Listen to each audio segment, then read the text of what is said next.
Alright, so I got this problem. Whenever I try to do a sit-down wheelie in second gear, it slips out of second. Like, slips into neutral.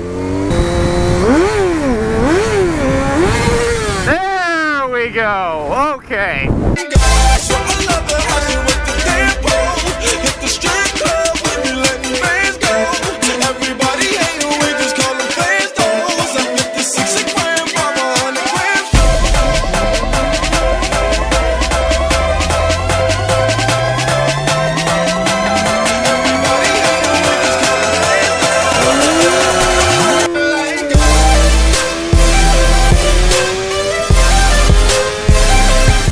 Holy fog! You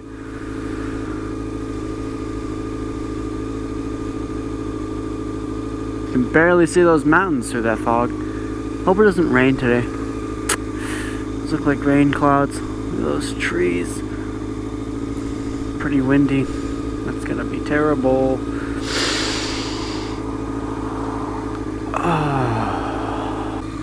Alright, so I got this problem. Whenever I try to do a sit-down wheelie in second gear, it slips out of second. Like, slips into neutral.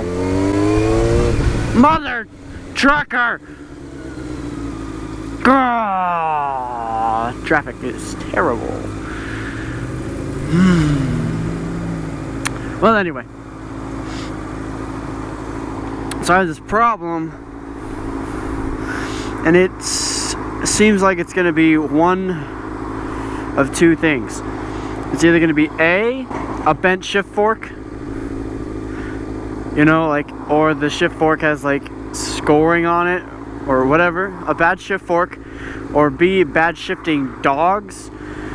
So what it is, in a transmission you have four little prongs, if you will, and when you shift from first to second gear, your gear is right here, you got your teeth, and it actually slides over. So that's what the shifting fork does, is it shifts it over, right? And with these prongs on the side, you have another gear right here that it interlocks into. And so if it's my shifting dogs, then the actual parts that go into the other gear, the neighbor gear, they're rounded off or whatever it is. And so when I give it a lot of when it gets a lot of torque, it kind of just slips out and then goes back into neutral. But if it's a bad shift fork, then it's not fully engaging, so when I do give it that full throttle, it slips out, which could actually be wearing down my shifting dogs, which now I have two problems. Now it's both. But the reason I don't think it's a bad shift fork is because I don't have problems getting into my gears. I only have problems staying into the second gear. So I'll show you, if this Mustang doesn't get in front of me, I'll show you what happens when I do slip out. Didn't slip out, but we'll try again. Nope. Okay, one more time. So sometimes it stays in there, which is really nice, but then most of the time it doesn't. Only when I take a video and I seem crazy. Alright, let's do it again. Nope. Alright. Gotta keep trying, I guess. Gotta get this into my video.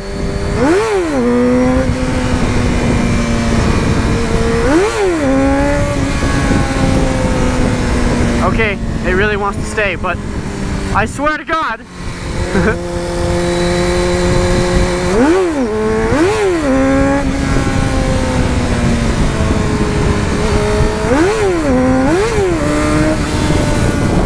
Okay, now it wants to stay, so I seem crazy. Oh my gosh.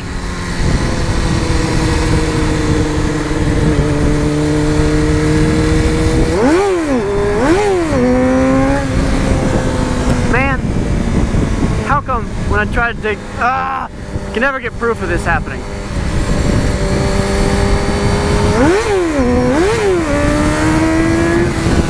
Now I'm getting good wheelies. All right. I think you got something hanging there.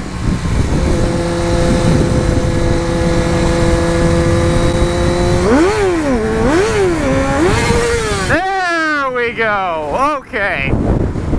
So that was a good example. Now every time before that was a bad example, but that right there is my problem.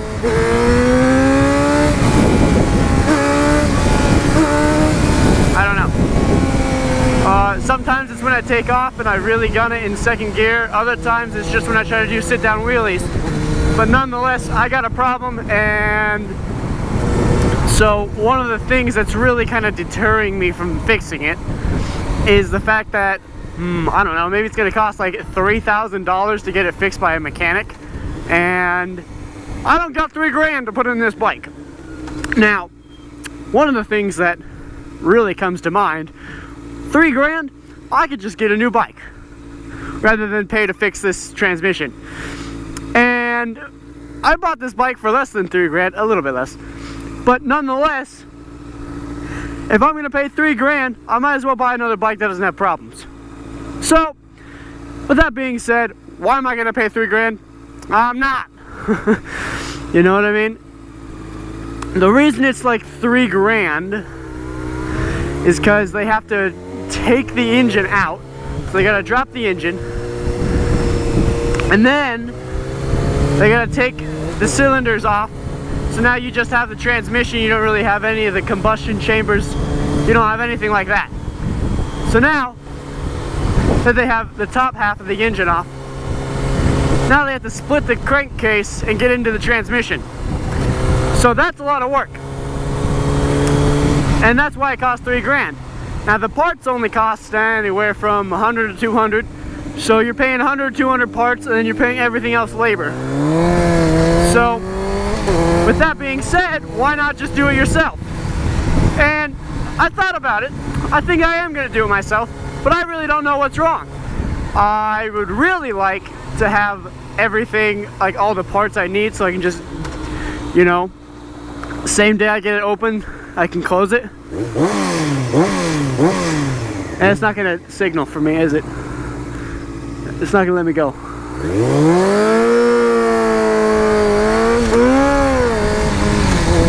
Oh, there you go. They don't know. It doesn't know you're there. It doesn't sense you. Anyway, so I really want to do it myself. I really want to fix this bike for a couple hundred. That's totally fine for me. I don't care how much the parts are. I mean, as long as it doesn't cost me $3. Like I said, I don't really know what the problem is. So how am I going to fix it if I don't know the exact problem?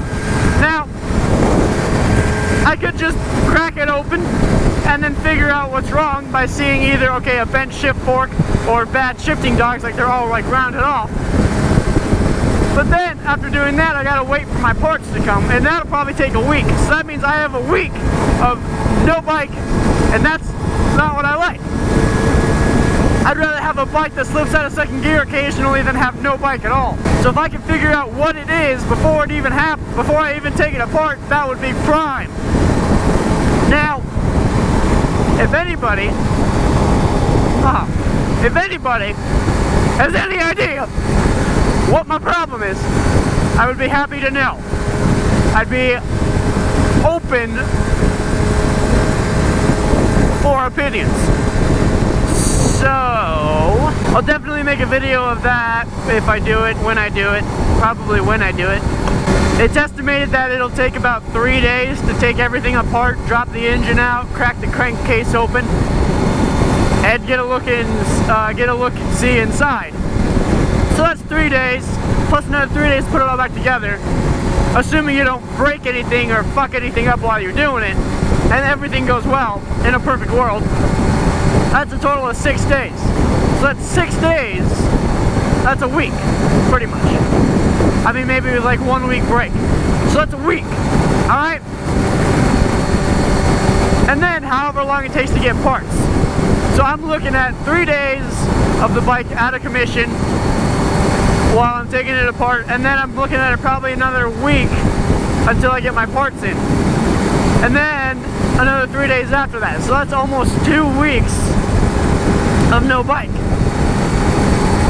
I'd rather, you know, when it really comes down to it, I'd rather have 2 weeks of, you know, this bike out of commission than have to pay $3,000 and an additional 2 weeks out of commission or 3 weeks or however long a buddy of mine actually got his same F4i problem fixed, and he paid about $2,000–3,000, and his bike's been out of commission for a month, maybe a little bit more than a month. So that sounds terrible. Might as well just do it yourself. Save some money, make it go a little faster. But anyway, so yeah, please comment if you have any input at all. That would be greatly appreciated. That traffic sucks. Glad I'm not there. Golly. Oh my God. Look at that. Look at that. Would you just look at that? When I see something like that, I gotta say, would you just look at that? Just look at it. Would you? Look at that. Oh, hey, Mike. It's a titty bit cold. It's a titty bit nibbly, ain't it? How many apples do you have? They all have one bite taken out. Can you not finish apples? Anyway. So, yeah, it's gonna take a little bit for me to do that, but it'll be some good video. I'll get some good content in there. It'll be really nice. Not really, it's gonna, I'm probably gonna break something. Probably gonna take it apart and break multiple things, and so it'll take a lot longer. Yeah, not looking forward to it. But I'd love to have the bike in working order again. You know, that'd be great. I'd love that. That'd be fantastic. Alright, well, that's it for this video, because I'm about to lose my voice here. I've been yelling on the freeway for way too long. Alright, deuces.